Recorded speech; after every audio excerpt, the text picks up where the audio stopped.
प्रिय शिक्षार्थियों, स्वयं के पाठ्यक्रम शिक्षा तकनीकी के week 10 unit 10 transforming teaching learning through ICT के पार्ट 2 में आपका स्वागत है। मैं doctor Kalpana Patni Lakhera, assistant professor, school of education, Uttarakhand open university Haldwani, आपका स्वागत करती हूँ। इस इकाई का उद्देश्य है अधिगम संसाधन के रूप में कंप्यूटर की अवधारणा को समझना, कंप्यूटर प्रणाली की विशेषताओं को स्पष्ट करना, सूचना संसाधन के रूप में इंटरनेट को जानना तथा कंप्यूटर सहायक अनुदेशन के महत्व को स्पष्ट करना। प्रिय शिक्षार्थियों, प्रस्तुत इकाई का अध्ययन करने के पश्चात आप अधिगम संसाधन के रूप में कंप्यूटर की अवधारणा को समझ सकेंगे, कंप्यूटर प्रणाली की विशेषताओं को स्पष्ट कर सकेंगे, सूचना संसाधन के रूप में इंटरनेट को जान सकेंगे तथा कंप्यूटर सहायक अनुदेशन के महत्व को स्पष्ट कर सकेंगे। आज पूरे विश्व में सूचना प्रौद्योगिकी का जीवन के प्रत्येक क्षेत्र में व्यापक स्तर पर प्रयोग किया जाने लगा है, जिसमें कंप्यूटर हार्डवेयर, सॉफ्टवेयर और इंटरनेट को सम्मिलित किया जाता है। विभिन्न सूचना प्रणालियों का प्रारूप तैयार करने, उन्हें विकसित करने तथा उनके संचालन एवं प्रबंधन का काम सूचना संप्रेषण तकनीक के माध्यम से किया जाता है। प्रिय शिक्षार्थियों, शिक्षा प्रक्रिया भी इससे अछूती नहीं है। सीखने सिखाने की प्रक्रिया को समुन्नत बनाने के लिए मल्टीमीडिया साधनों का उपयोग नितांत आवश्यक है, जिसका सबसे आवश्यक आधार संप्रेषण है, जिसे हम कम्युनिकेशन कहते हैं। संप्रेषण को शिक्षा की रीढ़ कहा जा सकता है। बिना संप्रेषण के शिक्षा और शिक्षण अधिगम की कल्पना भी नहीं की जा सकती है। किसी प्रकरण अथवा विषय वस्तु को स्पष्ट करने के लिए शिक्षण सामग्री को विविध रूपों में प्रयोग करना, अर्थात विषय वस्तु को विविध प्रकार की शिक्षण सहायक सामग्री के प्रयोग द्वारा सुगमता से निर्धारित उद्देश्यों की प्राप्ति हेतु प्रयुक्त किया जाना मल्टीमीडिया उपागम कहलाता है। प्रिय शिक्षार्थियों, अब हम जानने का प्रयास करेंगे कंप्यूटर के मूल तत्व एवं कार्यप्रणाली। कंप्यूटर एक ऐसा इलेक्ट्रॉनिक उपकरण है जो विभिन्न प्रकार की सूचनाओं को एकत्रित कर उनका मुद्रण, व्याख्या तथा विश्लेषण कर आवश्यक परिणाम दे सकता है। उसे क्या करना है, उसे दिए गए आदेशों कमांड्स पर निर्भर करता है।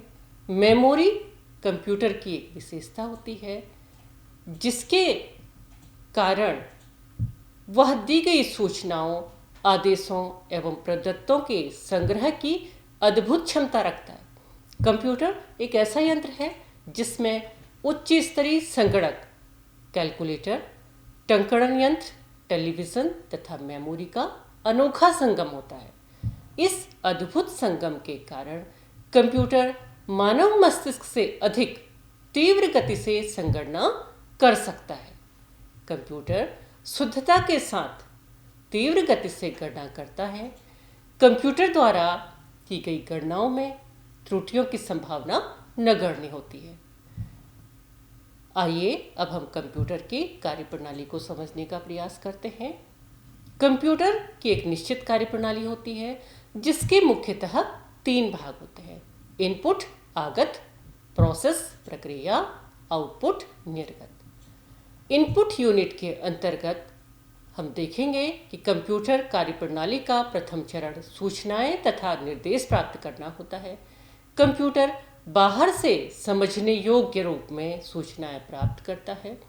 इसके लिए keyboard, mouse, joystick, light pen आदि उपकरण होते हैं। प्रोसेस केंद्रीय संगणक इकाई है। यह कंप्यूटर का मुख्य भाग होता है।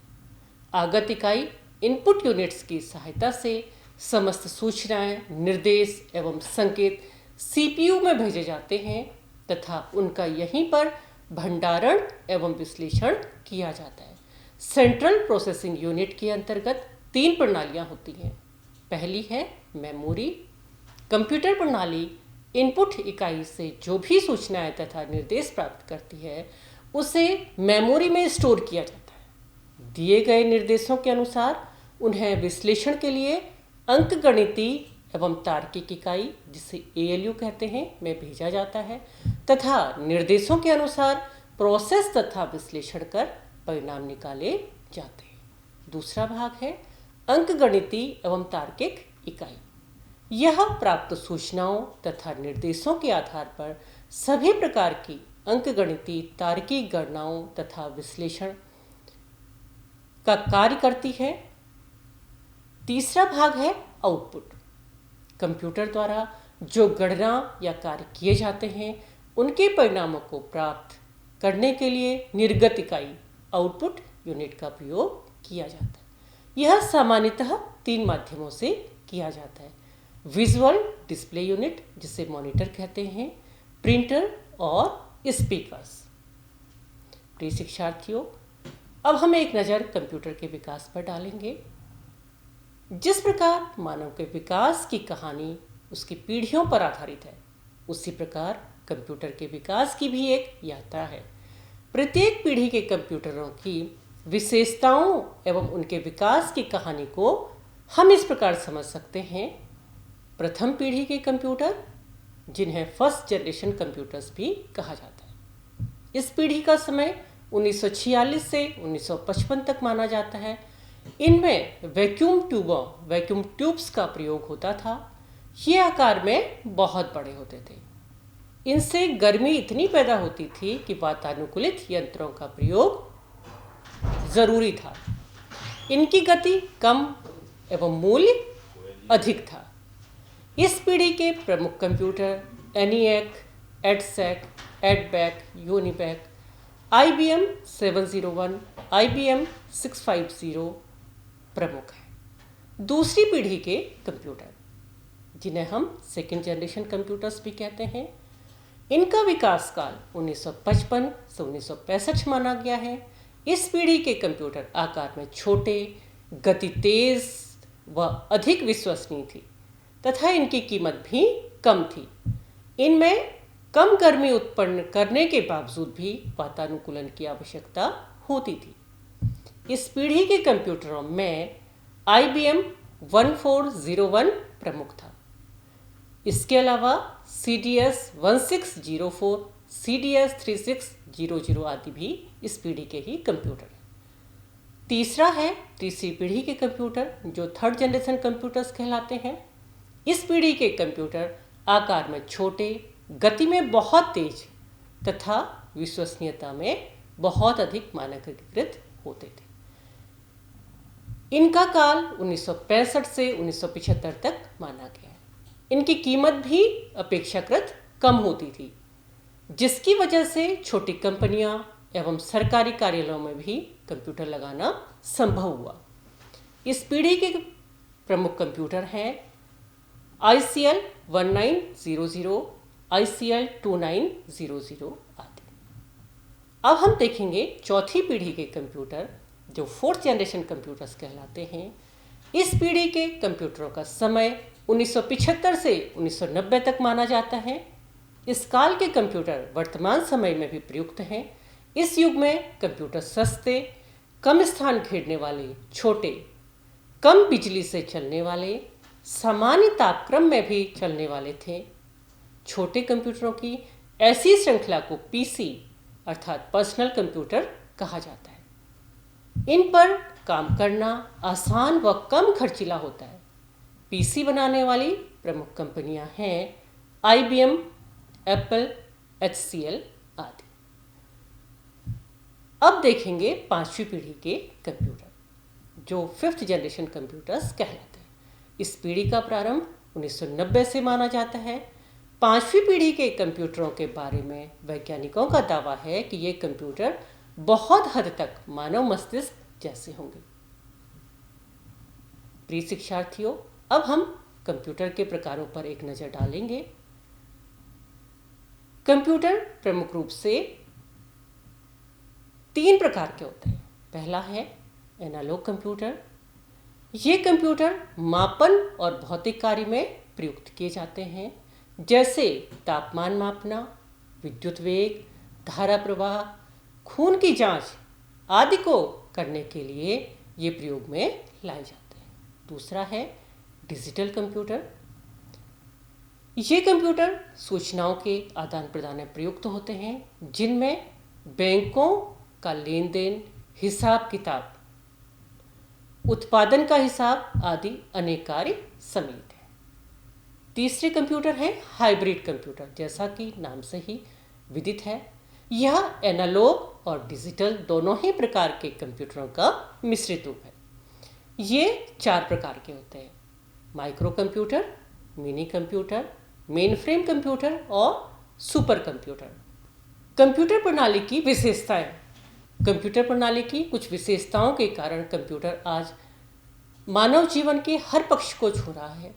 अपने विशिष्ट गुणों के कारण कंप्यूटर जीवन के प्रत्येक क्षेत्र में प्रवेश करता जा रहा है। इसके मुख्य गुण इस प्रकार हैं। पहला है तीव्र गति, हाई स्पीड। कंप्यूटर एक बेहतर कैलकुलेटर है जो तीव्र गति के साथ जटिल से जटिल संगणनाओं को संपन्न करने की क्षमता रखता है। कंप्यूटर का दूसरा गुण है शुद्धता, एक्यूरेसी।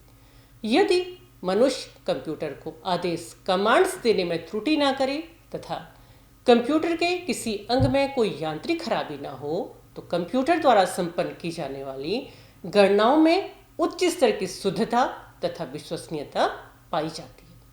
तीसरा है सार्वभौमिकता। कंप्यूटर की सार्वभौमिकता को यहाँ हम 2 रूपों में देख सकते हैं।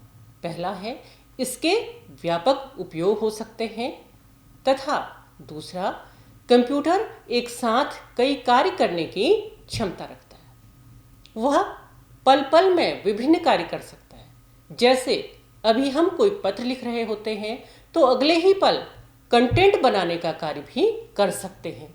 इतना ही नहीं, कंप्यूटर सामान्य मनोरंजन कार्यों से लेकर जटिल क्रियाओं तक को सार्वभौमिक रूप से हल कर सकता है। चौथा है संग्रहण क्षमता, स्टोरेज कैपेसिटी। कंप्यूटर में तथ्यों तथा सूचनाओं को संग्रह करने की असीम क्षमता होती है, जो एक सामान्य कैलकुलेटर या टाइपराइटर में नहीं होती। मनुष्य की तुलना में कंप्यूटर की स्मरण शक्ति कहीं अधिक होती है। मनुष्य कालांतर में भूल जाता है, परंतु कंप्यूटर में दीर्घ समय तक सूचनाओं को बनाए रखने की क्षमता होती है। कंप्यूटर का अगला गुण है स्वचालन, ऑटोमेशन। कंप्यूटर में एक बार तथ्य तथा सूचनाएं आने के बाद कंप्यूटर को जो निर्देश दिए जाते हैं, उन निर्देशों के अनुसार कंप्यूटर स्वतः ही उस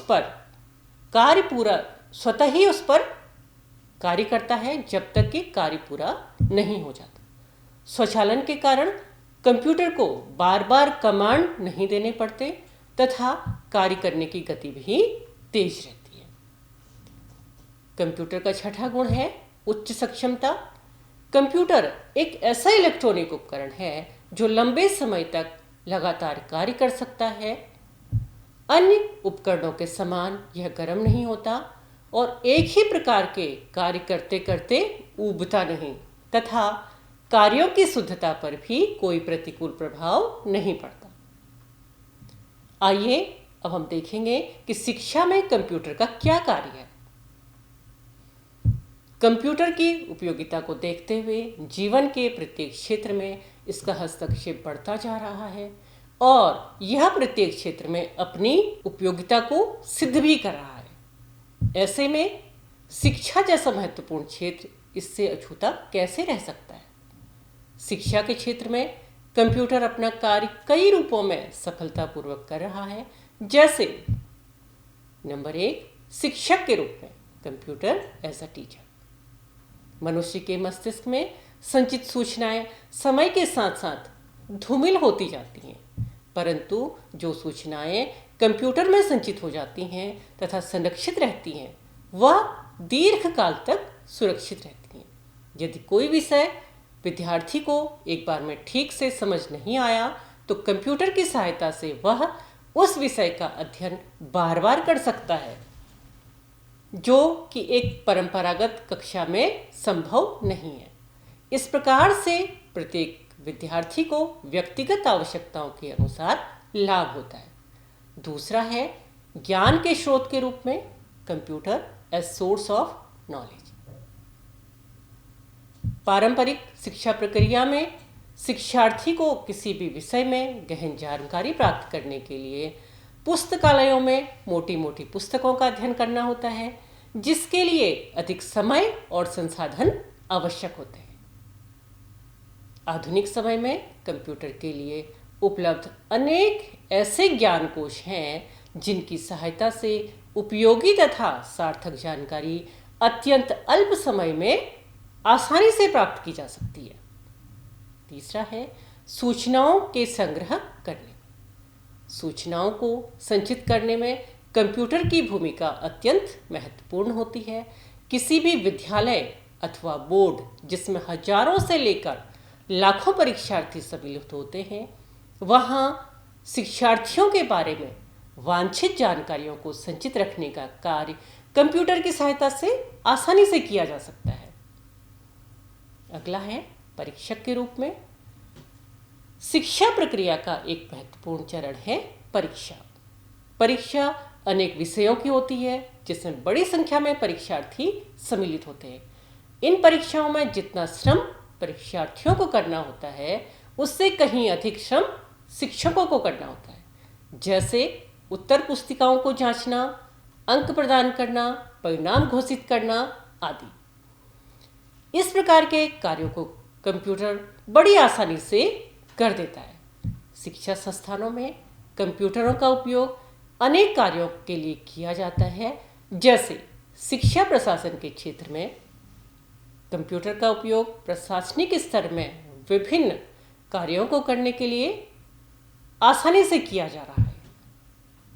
छात्रों के अभिलेखों के रखरखाव के लिए, वित्तीय कार्यों के संपादन के लिए, बिलों के भुगतान के लिए, छात्रों के प्राप्तांकों को भेजने तथा अंक तालिका बनाने के लिए, छात्रों की उपस्थिति तथा शिक्षकों के अवकाश से संबंधित अभिलेखों को सुरक्षित रखने के लिए।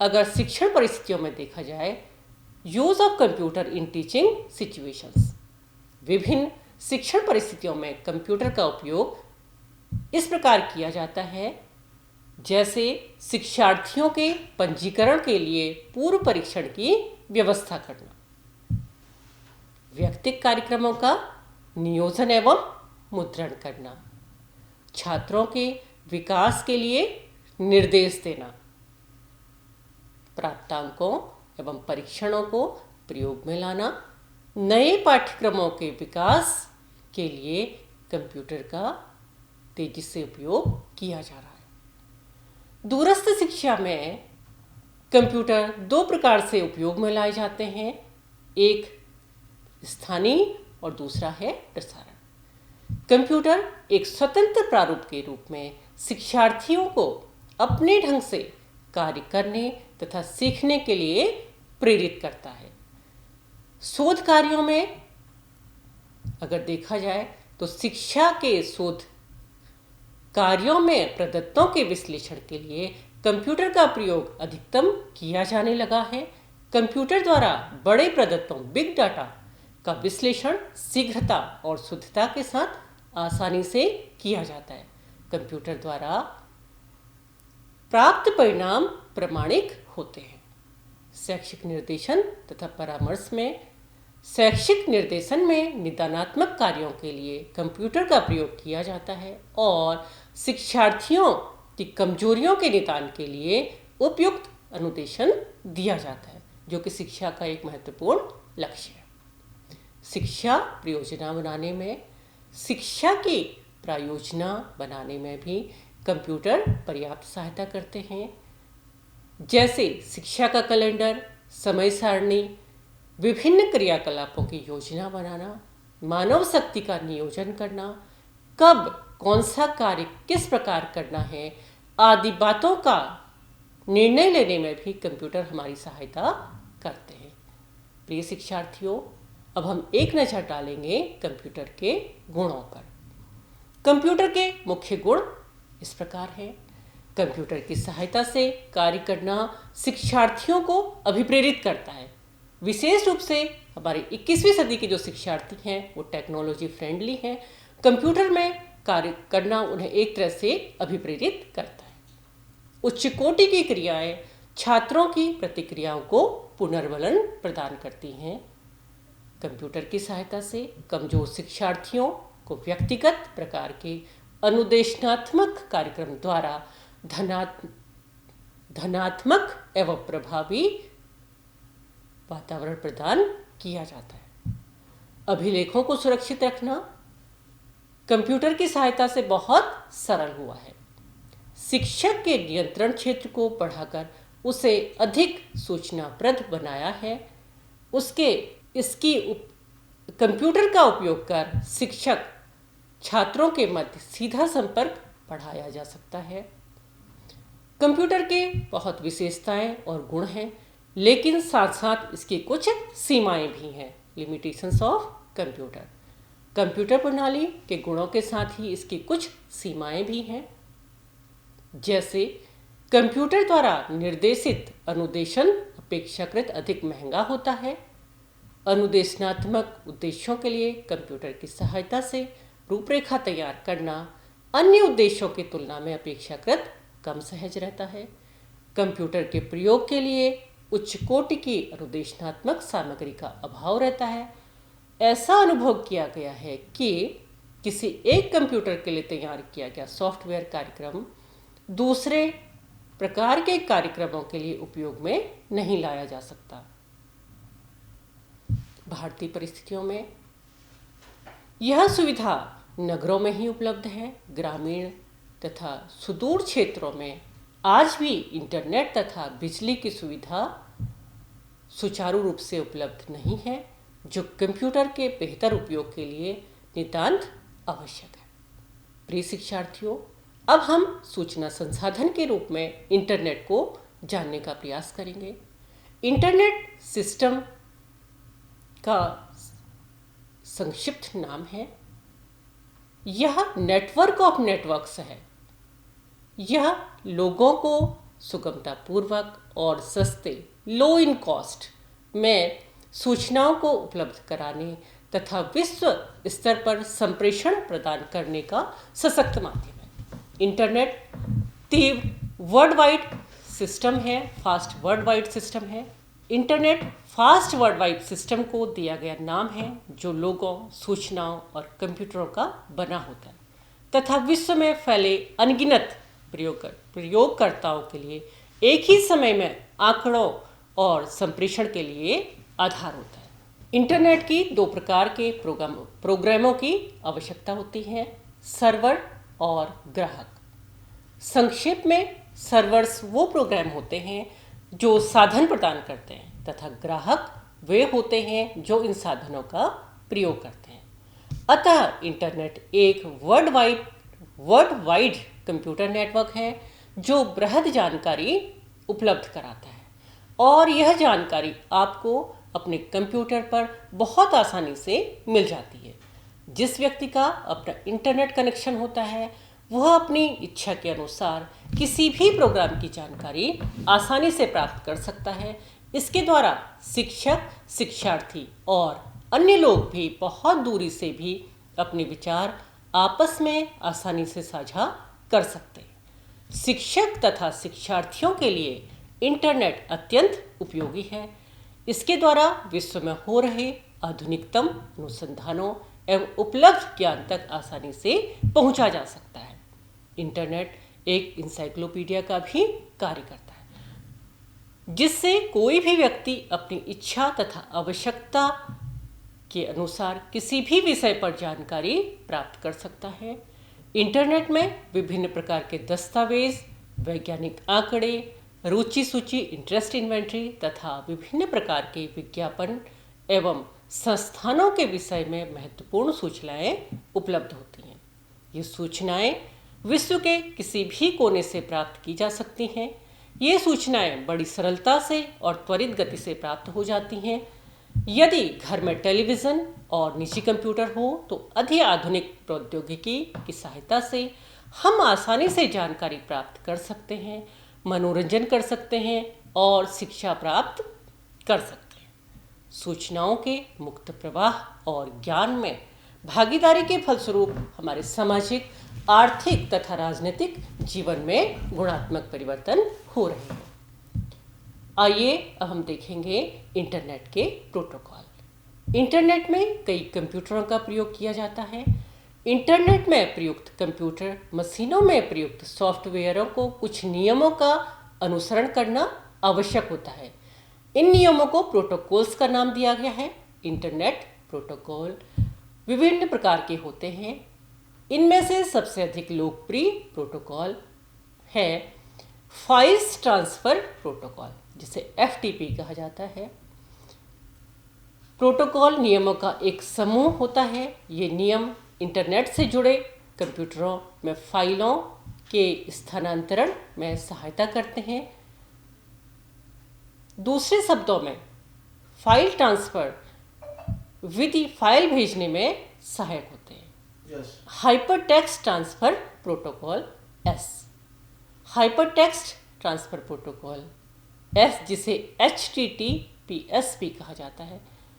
हाइपरटेक्स्ट का अर्थ है विशेष रूप से कोडित सामग्री तथा किसी स्टैंडर्ड सिस्टम द्वारा उत्पन्न की गई सूचना, specially coded text created through a standard system. HTTPS web पर सूचना पहुंचाने का एक शक्तिशाली उपकरण है। HTTPS सर्वर के साथ संबंध स्थापित करता है। अब हम जानेंगे इंटरनेट के उपकरण। इंटरनेट से जुड़े कुछ उपकरण होते हैं जिनका संक्षिप्त वर्णन इस प्रकार है। पहला है इलेक्ट्रॉनिक मेल, जिसे हम ईमेल कहते हैं। पुराने प्रचलित तरीकों में आप पत्र या अन्य दस्तावेज अपने दोस्तों, रिश्तेदारों या परिचितों को डाक, कुरियर या विशेष निजी संदेश वाहकों के द्वारा भेजते हैं। आप अच्छी तरह जानते हैं कि देश और देश के बाहर सुदूर और दुर्गम स्थानों में इस प्रकार पत्र, दस्तावेज आदि को भेजना तथा प्राप्त करना कठिन, खर्चीला और असुरक्षित हो सकता है। वर्तमान समय में इलेक्ट्रॉनिक मेल की सहायता से यह कार्य सरल, कम खर्चे में और सुरक्षित तरीकों से आसानी से किया जा सकता है। दूसरा है वर्ल्ड वाइड वेब, जिसे हम WWW कहते हैं। वर्ल्ड वाइड वेब को संक्षेप में WWW या वेब कहा जाता है। आज के समय में एक ही समय में असीमित उपयोगकर्ताओं को विश्व स्तर पर बहुमूल्य उच्च स्तरीय सेवाएं प्रदान करने में वेब का काफ़ी महत्वपूर्ण स्थान है। तकनीकी दृष्टि से वेब सर्वरों के रूप में स्रोतों को उपलब्ध कराने वाली एक बड़ी प्रणाली है, जो दुनिया के हर कोने में बैठे हुए सभी उपयोगकर्ताओं को नेट पर सभी तरह की सूचनाएं और ज्ञान प्रदान करने की पूरी क्षमता रखती है। वे सूचनाएं और ज्ञान पाठ्य सामग्री, ग्राफिक्स, आवाज़ और विभिन्न प्रकार के आंकड़ों के रूप में हो सकती है। कोई भी संस्था या संगठन जिसका स्वरूप औद्योगिक, व्यापारिक, शैक्षणिक, सामाजिक, चाहे जैसा भी हो, अपने उपभोगकर्ताओं को अपनी वेबसाइट के माध्यम से अनेक प्रकार की ऑनलाइन सेवाएं उपलब्ध करा सकता है।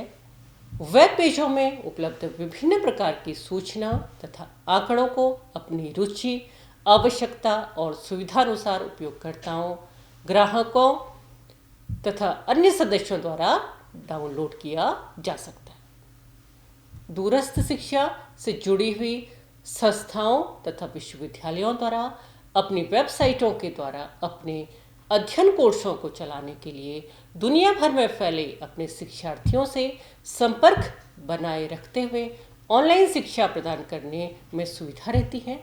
वेबसाइट की स्थापना और उपयोगकर्ताओं तथा ग्राहकों को स्रोत और सूचना से अवगत कराने के कार्य में सर्वर की भूमिका काफ़ी महत्वपूर्ण होती है। सर्वरों के साथ HTTPS का अनुगमन करते हुए सर्वर प्रोग्राम को काम में लाया जाता है। वेब तकनीकी में होने वाले प्रगति के परिणाम स्वरूप खोज कार्य के लिए कुछ नई सर्च इंजन का प्रयोग करना भी काफ़ी हितकारी सिद्ध होता है। वर्तमान में इस प्रकार के पर्याप्त सर्च इंजन उपलब्ध हैं।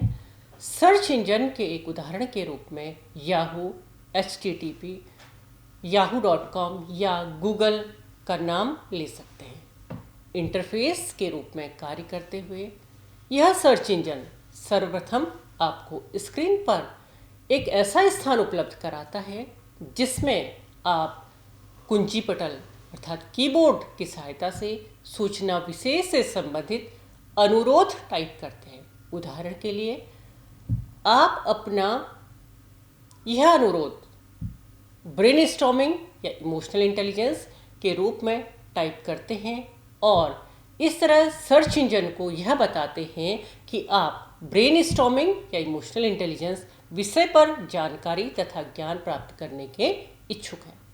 सर्च इंजन अपने स्वयं के सूचना भंडार द्वारा आपको उन सभी विभिन्न वेबसाइट तथा स्रोतों की सूची प्रदान कर देगा जहां आप अपनी इच्छित जानकारी की खोज कर सकते हैं या फिर स्वयं ही ऐसे लेख या सूचना सामग्री को आपके सामने प्रस्तुत कर देगा जिनके माध्यम से आप आवश्यक जानकारी एकत्र कर सकते हैं। आप जिस वेबसाइट या स्रोत पर जाना चाहेंगे वही उचित हाइपरटेक्स्ट लिंकों के द्वारा अधिक से अधिक ज्ञान और सूक्ष्म जानकारी लेने हेतु इस सर्च इंजन द्वारा आपको मदद मिलती रहेगी। अगला है e commerce. E commerce electronic commerce का संक्षिप्त रूप है जिसे इंटरनेट द्वारा उद्योग, व्यापार तथा वाणिज्य के क्षेत्र में प्रदान की गई सेवाओं तथा सुविधाओं के लिए प्रयोग में लाया जाता है। संचार और संप्रेषण के क्षेत्र में जो स्थान ईमेल को प्राप्त है वही स्थान वाणिज्य और व्यापार के क्षेत्र में ई कॉमर्स को प्राप्त है। ई कॉमर्स के रूप में आमंत्रित इंटरनेट सेवाओं ने व्यापारिक संस्थानों तथा वाणिज्यिक प्रतिष्ठानों को अपनी वस्तुओं तथा सेवाओं के बारे में वांछित जानकारी देने तथा विज्ञापन की सुविधाएं प्रदान करने का आवश्यक कार्य किया है। आज वे नेट पर अपने सभी ग्राहकों से अच्छी तरह जुड़कर उनके साथ आवश्यक संप्रेषण कर सकते हैं और उन्हें अपने द्वारा प्रदान सुविधाओं तथा व्यापार एवं वाणिज्य शर्तों से अवगत करा सकते हैं। ई कॉमर्स के द्वारा आज सभी प्रकार का क्रय विक्रय इलेक्ट्रॉनिक साधनों के द्वारा किया जा सकता है। आप किसी भी व्यापारिक संस्थान की वेबसाइट पर जाकर उसके द्वारा विक्रित सामान का चयन कर सकते हैं, ऑर्डर दे सकते हैं तथा भुगतान कर सकते हैं और अपनी इच्छित वस्तु को क्रय करने का आनंद उठा सकते हैं। सभी प्रकार का रुपये पैसे का लेन देन भी आज ई कॉमर्स की सहायता से बहुत आसान हो गया है। उदाहरण के लिए यहाँ हम कुछ बातों पर प्रकाश डाल रहे हैं। छोटे बड़े सभी व्यापारिक प्रतिष्ठान जैसे डिपार्टमेंटल स्टोर्स तथा दुकानें, ग्राहक सेवा केंद्र, होटल, क्लब, बैंक और बीमा कंपनियां आदि ई कॉमर्स की सुविधाओं का पूरा लाभ उठा रहे हैं। एटीपी ऑटोमेटिक ट्रांजैक्शन प्रोसेस तथा एटीएम स्मार्ट कार्ड जैसे आधुनिक ई कॉमर्स सुविधाओं ने कॉमर्शियल तथा पर्सनल बैंकिंग को आसान, सुखद और सुरक्षित कर दिया है। आज ई कॉमर्स की तकनीकों ने फंड्स, इलेक्ट्रॉनिक फंड्स के ट्रांसफ़र के रूप में हमें एक अमूल्य निधि प्रदान की है। स्मार्ट कार्ड इलेक्ट्रॉनिक ट्रांसफ़र के क्षेत्र में ई कॉमर्स द्वारा प्रदत्त एक अमूल्य उपहार है। अब हम देखेंगे सीडी रोम। सीडी रोम यह एक प्रकार से कॉम्पैक्ट डिस्क है जिस पर आंकड़े होते हैं और जो केवल कंप्यूटर द्वारा पढ़े जा सकते हैं। CD-ROM is a compact disk containing data that can be read by computer only. CD ROM शब्द का प्रत्येक अक्षर सार्थक है। सीडी रोम में प्रयुक्त अक्षरों को पूर्ण वर्णन इस प्रकार है। सी फॉर कंपैक्ट, डी अर्थात disc, R read, O only, M memory. आज के युग में सीडी रोम एक महत्वपूर्ण उपकरण है। यह तीव्र गति से कार्य करने वाला, आवश्यक सूचनाएं प्रदान करने वाला तथा शोधकर्ताओं, शिक्षकों, छात्रों, वैज्ञानिकों आदि की समस्याओं का व्यवहारिक समाधान प्रस्तुत करने वाला एक साधन है। यह अनेक कार्यों में उपयोगी है। यह शोधकर्ता को संबंधित साहित्य की खोज में सहायता करता है। उनके लिए सारांश खोज कर लाता है, जिसे पढ़कर शोधकर्ता यह जान सकता है कि कौन से लेख उसके काम के हो सकते हैं, जिन्हें उसे पढ़ना चाहिए। यह मित्रतापूर्ण एवं अंतःक्रिया निहित एक साधन है। लाइब्रेरी स्टाफ तथा शोधकर्ताओं की छवि को और अधिक निखारने में सहायक है। संबंधित साहित्य का प्रमाणिक विवरण इसके द्वारा प्राप्त किया जा सकता है। सीडी रोम में कार्य करने के लिए कई उपकरणों की आवश्यकता होती है, जिसमें मुख्य है personal computer, CD ROM player, search software तथा कॉम्पैक्ट डिस्क एवं लेजर प्रिंटर। प्रिय शिक्षार्थियों, अब हम जानेंगे कि कंप्यूटर सहायक अनुदेशन क्या है। What is computer assisted instruction? Computer को शैक्षणिक तकनीकी प्रथम या हार्डवेयर उपागम में ही सम्मिलित किया जाता है। यह स्वतः अनुदेशनात्मक पद्धति का एक उपकरण है, जिसका प्रयोग व्यक्तिगत अनुदेशन के लिए किया जाता है। विश्व के प्रगतिशील देशों में आज कंप्यूटर सहायक अनुदेशन तकनीकी एक प्रभावशाली साधन के रूप में उभरकर हमारे सामने आई है। वस्तुतः कंप्यूटर सहायक अनुदेशन औपचारिक एवं अनौपचारिक शिक्षा के सभी स्तरों पर प्रयोग में लाया जाता है। भारत में भी कंप्यूटर का उपयोग अधिकांश क्षेत्रों में किया जा रहा है, जैसे डाटा प्रोसेसिंग, डिसीजन मेकिंग आदि। उसने अपना प्रभाव अनुसंधान के तरीकों तथा विज्ञान एवं तकनीक के क्षेत्रों में भी डाला है। कंप्यूटर सहायक अनुदेशन एक प्रकार से अभिक्रमित अनुदेशन तकनीक के सिद्धांतों के प्रयोग की स्वाभाविक वृद्धि है। अभिक्रमित अनुदेशन का मुख्य उद्देश्य छात्र की विशिष्ट आवश्यकताओं को पूरा करने के लिए व्यक्तिगत अनुदेशन देना है। इस उद्देश्य की प्राप्ति के लिए एक प्रभावी तकनीक की आवश्यकता है। इस तकनीकी में लचीलापन होना चाहिए तथा इसमें संगठित सूचनाओं का संग्रह करने की शक्ति होनी चाहिए, ताकि व्यक्ति आवश्यकता पड़ने पर इस संग्रहित सूचना सामग्री से अपने उपयोग की सामग्री ले सके। एक कंप्यूटर इन सभी आवश्यकताओं की पूर्ति करता है। यह संगठित सूचना को संग्रहित कर सकता है तथा आवश्यकता पड़ने पर इसे प्रयोग में लाया जा सकता है।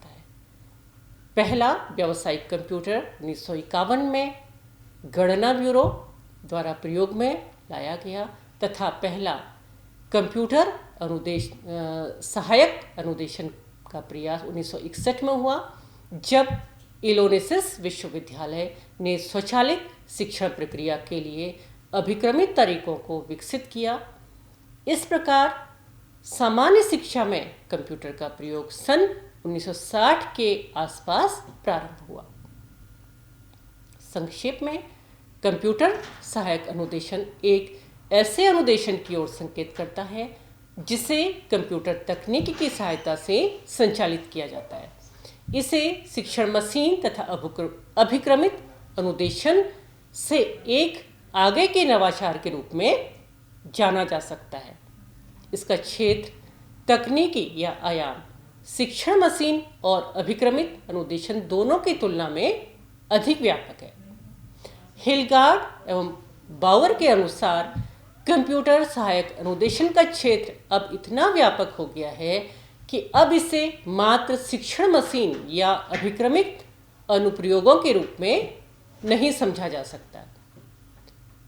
भट्ट के अनुसार शिक्षण सहायक अनुदेशन को शैक्षिक उद्देश्यों की प्राप्ति की दिशा में कंप्यूटर नियंत्रित प्रस्तुतिकरण तथा अनुक्रिया रिकॉर्डिंग उपकरण के मध्य चलने वाली अंतःक्रिया के रूप में समझा जा सकता है। कंप्यूटर सहायक अनुदेशन की मूलभूत मान्यताएं इस प्रकार हैं कि इसके द्वारा एक ही समय पर अनेक शिक्षार्थियों को एक साथ अनुदेशन प्रदान किया जा सकता है। कंप्यूटर सहायक अनुदेशन द्वारा शिक्षार्थियों की निष्पत्ति की स्वतः ही प्रतिपुष्टि तथा रिकॉर्डिंग होती रहती है। यह एक पूर्णतः व्यक्तिगत अनुदेशन तकनीकी है जिसमें छात्र स्वगति से आगे बढ़ते हैं। यह शिक्षा में अंकात्मक एवं गुणात्मक विस्तार संबंधी समस्याओं को आसानी से समाधान कर सकता है। यह विधियों तथा तकनीकों के प्रयोग में विविधता पर बल देता है। शिक्षण सहायक अनुदेशन के क्रियान्वयन में 3 प्रकार की तकनीकें प्रयुक्त होती हैं: हार्डवेयर, कोर्सवेयर और सॉफ्टवेयर। यह तकनीकी सभी प्रकार के शिक्षक अधिगम कार्यों में प्रयुक्त की जा सकती है, बशर्ते यह पाठ्यवस्तु चित्रों प्रयोगों के माध्यम से स्पष्ट की जा सके। कंप्यूटर सहायक अनुदेशन के विभिन्न रूप, विभिन्न तथ्यों के परिप्रेक्ष्य में जिस प्रकार की परिस्थितियां होती हैं, जिस प्रकार का प्रयोजन होता है तथा शिक्षार्थी की जिस प्रकार की आवश्यकता होती है, उन सब बातों के आधार पर कंप्यूटर सहायक अनुदेशन के विभिन्न रूप होते हैं। कंप्यूटर सहायक अनुदेशन में शिक्षक की भूमिका को इस प्रकार समझा जा सकता है कि अनुदेशनात्मक प्रक्रिया में कंप्यूटर सहायक अनुदेशन ने शिक्षक के लिए शक्तिशाली उपकरण का काम किया है। इसके परिणाम स्वरूप शिक्षक की भूमिका में निश्चित तौर पर कुछ परिवर्तन आया है। कंप्यूटर सहायक अनुदेशन प्रत्यक्ष रूप में छात्र तथा अध्यापक से व्यक्तिगत रूप में संपर्क स्थापित करती है। अच्छे शिक्षक को किसी भी रूप में शिक्षण अधिगम प्रक्रिया से अलग नहीं किया जा सकता। कंप्यूटर सहायक अनुदेशन शिक्षक को नए उपकरणों या यंत्रों के प्रयोग के लिए अवसर उपलब्ध करवाती है। कंप्यूटर सहायक अनुदेशन की लचीली प्रक्रिया है। इसे परंपरागत शिक्षण के साथ साथ भी प्रयोग में लाया जा सकता है। कंप्यूटर सहायक अनुदेशन के अनेक उपयोग हैं। इसके आधार पर शिक्षा के क्षेत्र में अनुसंधान किए जा सकते हैं। कंप्यूटर सहायक अनुदेशन नियंत्रित दशाओं में शिक्षण कार्य कर वांछित उद्देश्यों की प्राप्ति में सहायक होता है। यह व्यक्तिगत अनुदेशन के लिए आवश्यक विशिष्ट दशाओं की रूपरेखा तैयार करने में भी सहायक है। कंप्यूटर सहायक अनुदेशन द्वारा छात्र की उपलब्धि से संबंधित विभिन्न सूचनाएं एकत्रित कर आवश्यकता आधारित शिक्षण किया जा सकता है। कंप्यूटर सहायक अनुदेशन के माध्यम से शिक्षण विधियों एवं शिक्षण सामग्री की प्रभावशीलता की जांच की जा सकती है तथा कंप्यूटर सहायक अनुदेशन का उपयोग अध्यापक की सहायता करने के तरीकों को विकसित करने में किया जाता है। इसका उपयोग अनुदेशन सामग्री के विकास में किया जाता है तथा अनुदेशन प्रक्रिया में अपनाए गए अन्य तरीकों एवं साधनों की जांच के लिए भी यह विधि प्रयोग में लाई जाती है।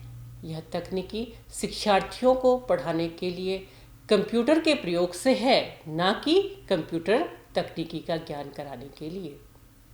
यह बात अत्यंत महत्वपूर्ण है। कंप्यूटर सहायक अनुदेशन का प्रयोग वर्तमान शैक्षिक प्रणाली में आमूलचूल परिवर्तन लाने में किया जा सकता है तथा कंप्यूटर सहायक अनुदेशन का उपयोग शिक्षा की भविष्य संबंधी योजनाओं को आधार प्रदान करने में किया जा सकता है। कंप्यूटर सहायक अनुदेशन में शिक्षार्थी तथा कंप्यूटर के मध्य इन बिटवीन उसी प्रकार अंतःक्रिया चलती है जैसे कि ट्यूटोरियल प्रणाली में शिक्षक और शिक्षार्थी के बीच।